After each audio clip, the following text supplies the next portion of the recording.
He was Fidel Castro's favorite player, but his own owner, George Steinbrenner, hated him. And at 21 years old, he hadn't pitched a single minor league baseball game. Yet here he is, about to make his major league debut.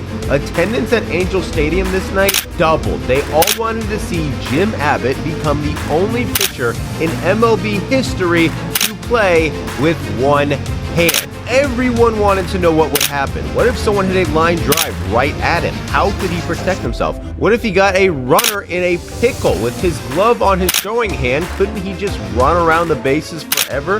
What if his spot came up in the lineup? Was he even able to hold a bat and swing, or would they just sacrifice the out?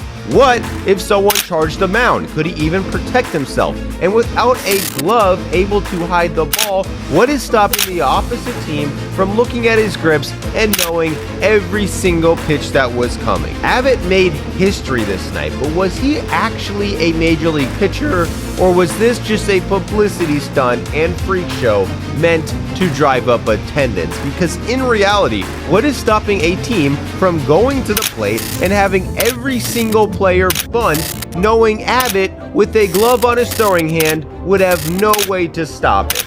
Well, a team actually tried that. On September 4th, 1993, Jim Abbott took the mound against the Cleveland Indians. The leadoff batter is Kenny Lofton. A year before, he had 44 bunt singles with the bases empty, the fourth most ever. The Yankees defense knows Lofton is going to bunt. This isn't new to Abbott. In a high school game, an opposing manager, realizing he could exploit a pitcher with one hand, ordered his leadoff batter to bunt.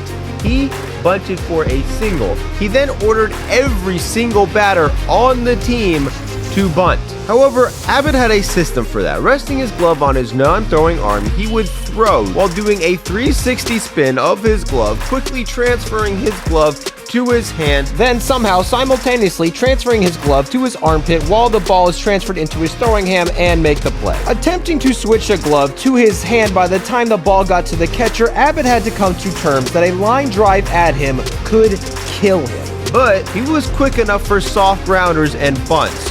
One year, he got 46 fielding opportunities and made 0 errors. He even got Gold Glove votes, and in high school, after giving up the leadoff bunt, he proceeded to field and throw out 7 batters in a row before the opposing manager decided that trick would not work on Jim Abbott. Kenny Lofton made the same assessment. He does not bunt and instead gets walked in 5 pitches, putting the best base stealer in MLB on first base in a game he needs to win. Just a week before, the Daily News roasted Jim Abbott for not being up to speed. They then said he needed to start winning or leave. His own owner, George Steinbrenner, was growing a massive disdain for Abbott, saying Abbott, the pitcher with one hand, quote, lacked courage. Steinbrenner did, however, love the attention he was bringing in the team. He'd already been on Good Morning America, was the flag carrier for the United States, was even on an episode of Boy Meets World. He won an award as the top amateur athlete in the country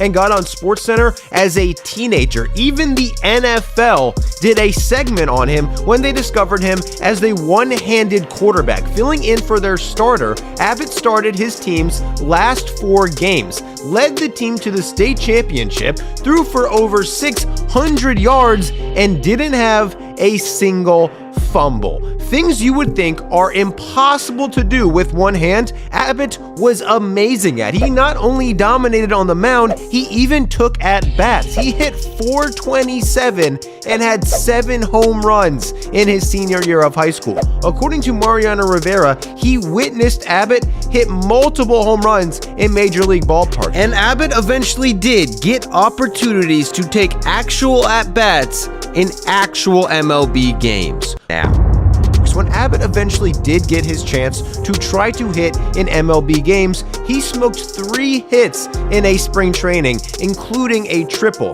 His opportunities to hit in real games were rare, but facing John Lieber, he not only got his first career hit, it was a go-ahead RBI. 2 weeks later, he faced Lieber again, and once again, hit a single, this time driving in 2 runs. Abbott designed his own hitting technique where he would wrap his left hand around the bat and the stub of his right arm, essentially swinging with one hand, a technique so intriguing he was asked to showcase it on a TV program before he even graduated high school. Abbott's story had put him in the national spotlight for years, but George Steinbrenner was tired of the feel-good story. He wanted on-the-field performance as well. Just 5 days earlier, the Indians had wrecked him for 7 runs in less than 4 innings, but after walking Lofton, Abbott gets a quick double play, then quickly retires the side on a flyout. He dodges disaster here,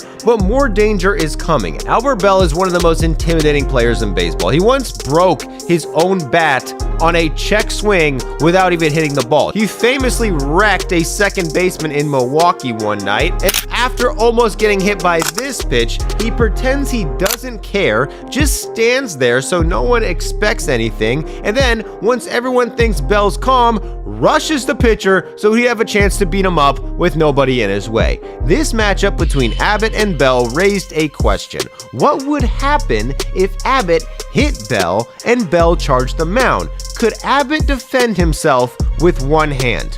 Well, in fact, this actually did happen to Abbott in a major league game. He once nailed a player by the name of Gus Polidor, who perceived it as payback from Abbott's teammate getting drilled in the head earlier in the inning. According to Abbott, Polidor began charging the mound, pointing at his own right hand and screaming something in Spanish, probably referencing Abbott's lack of a right hand. But before he reached Abbott, he slowed down and was met by a wave of Abbott's manager and teammates. But against Albert Belle, he wouldn't be that lucky. However, Abbott makes him look silly and strikes him out. Manny Ramirez then comes to the plate. He flies out to center. Shortly after, Jim Tomei comes to the plate, and he also flies out to center. Abbott gets through this incredibly stacked lineup a first time with 0 damage. And for George Steinbrenner, that is a positive sign. It was the domination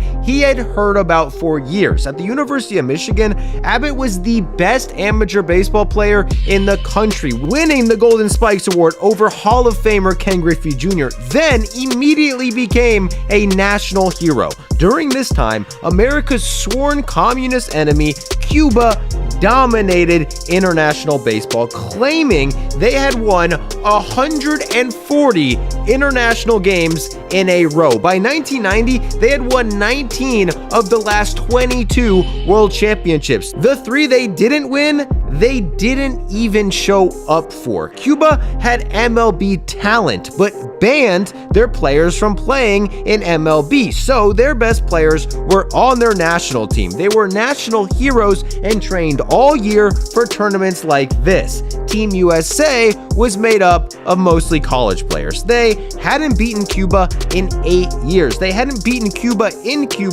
nearly 30 years, and in 1987, with Jim Abbott, they went to Cuba to play a 5-game series. Over 50,000 Cubans attended each game. Even Fidel Castro went to these games. Cuba used this as a chance to showcase their superiority over the United States. Yet all 50,000 Cubans were obsessed with Jim Abbott. Castro himself went out of his way to meet Abbott on the field and later even asked him for an autograph. Even though Abbott didn't play in the first 2 games, the Cuban newspapers wouldn't stop writing about him. So despite the US being their enemy, when Abbott came out to start the 3rd game, all 50,000 fans gave him a standing ovation. When he made a play on the field, he got another ovation. And after allowing just 1 run in 5 innings, Abbott left the game on top, becoming the first U.S. pitcher to beat Cuba in 25 years.